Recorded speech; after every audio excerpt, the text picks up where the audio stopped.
Hello everyone and welcome to the Heartland Partnership's Insider's View, Our Road to Recovery event. I'm Renee Charles with the Heartland Partnership, and on behalf of our family of companies, thanks so much for joining us. Now, in years past, we've had around 1,000 people or so attend our annual meetings. But in light of the current economic situation, we've decided to bring the meeting to you. So we're doing things a little bit differently this year, and we hope that you really enjoy it. Now, we've got some pretty dynamic folks here with us to talk about this turbulent year that we have had. We've been dealing with a serious economic recession on a global scale. The questions that we have come up with are, has this recession changed us? What do we need to do to get ahead of the competition? What is ahead for the world, the nation, and more specifically, what's ahead for us right here in Central Illinois? Now, we have three very special participants that we have brought here today to talk to you about what's going on. Very influential people. We want them to give us their take on the situation. These three leaders have traveled the region, the nation, and the world, and even more to the point, they have helped shape policy decisions that affect economic conditions right here in Central Illinois. I'd like to introduce them to you now. First off, we have U.S. Secretary of Transportation Ray LaHood. He's a key national leader who served for 14 years as our representative in Congress. He has intimate knowledge of our region, and we're very proud to have him back home in Central Illinois today. Caterpillar Chairman and CEO Jim Owens has a PhD in economics, a global business background, and he is recognized worldwide. Again, thrilled to have him with us here today. And Jim McConoughey, who is the president and CEO of the Heartland Partnership, has a diverse economic development track record here in the Midwest to help this region reach its full potential. We're excited to have all three of these men with us together today to discuss our regional economic situation and to shed some insight into what they see during their travels and during their daily work. Now, gentlemen, let's get things started off with discussing the recession itself. Now, we all know recession is not a new concept. We've all been through this before, the 80s, the 90s, and earlier this decade. But what makes this one different from what we've endured in the past? Let's start, Mr. Owens, with you. Well, thanks very much, Renee, and good morning, everyone.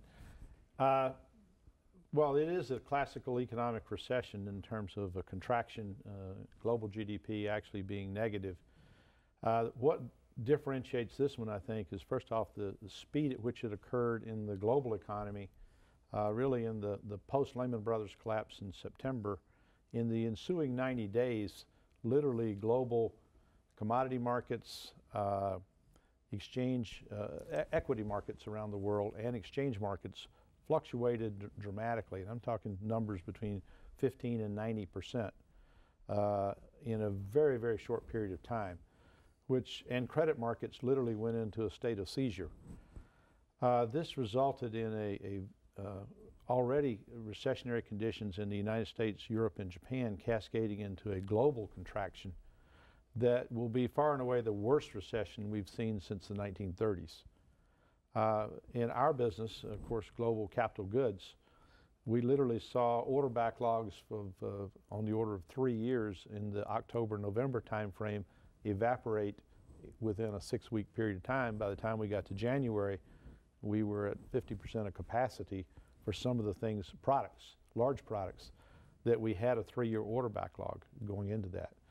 So I think this really rattled the confidence of the global business community. Particularly the seizure in credit markets and the lack of availability of funds and being able to go to the banks. It really capsized the boat, if you will. So we saw in the fourth quarter, and particularly in the first and second quarter, the sharpest contraction in economic activity that anybody that's working today has ever seen. I think the actions taken, all imperfect they may have been, but taken in the middle of the night to decide to reflate, if you will, and not let very many financial institutions fail, really saved us from that. And we now are seeing a period of stabilization after this period of free fall that gives us all a little comfort that this economy has kind of found bottom, and that we from here can begin to think about how we get economic recovery underway. And I think that's an important transition period. Most people, we've talked a lot about green shoots and things. The recovery is pretty anemic at this point, but the fact that we feel comfortable we found bottom, that credit markets globally have stabilized, governments have been proactively engaged to try to prevent a depression, is kind of got us at a point where we can start to think about turning up now. Ray, you didn't get much of a honeymoon when you were appointed, and President Obama had to jump in pretty quickly.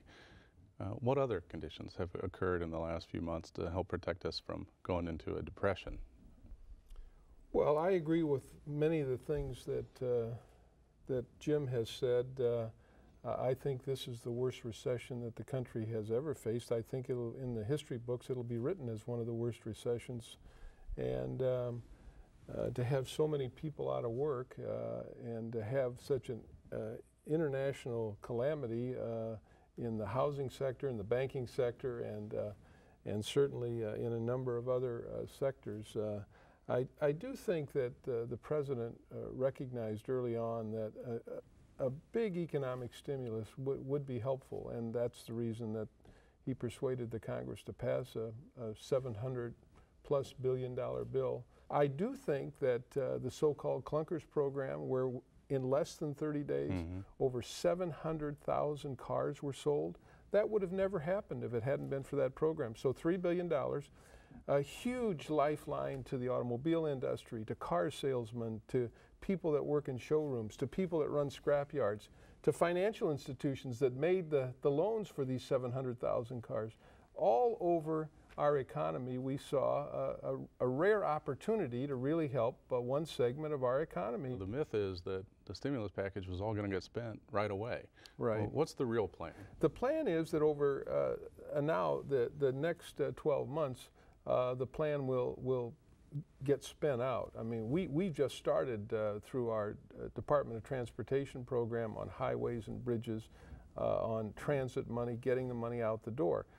A year from now, our economy will be much better than it is now. A year from now, all of the construction that's going on all over Central Illinois and all over America will be continued. It's not going to end when winter sets in. Right. It will continue next spring and next summer, and people will continue to have jobs. Many of these people were on unemployment and collecting unemployment in January and February and March, and now they're in good paying jobs, and these orange cones all over America are a reflection that people are working. That will continue for another year as the Congress moves on another big transportation bill and really trying to find the money to, that'll be the follow-on, again, which I think makes a lot of sense. How do you think, we've talked just briefly about how big business in corporate America is looking at this. How small business? I think the stimulus money will continue to ramp up, and as we would see it too next year. The highway bill that's coming up is very important. We've had a little conversation between Caterpillar and Ray's office about the importance.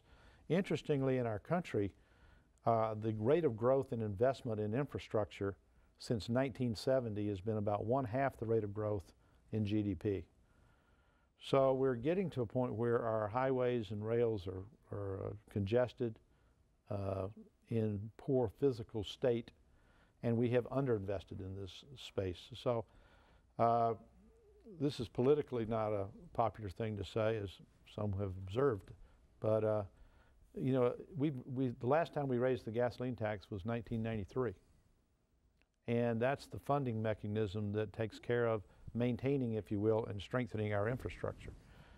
And as I travel around the world now, it's just getting kind of concerning when I see the best airports in the world almost across the border in Asia. Some of the best road systems are being built in Asia.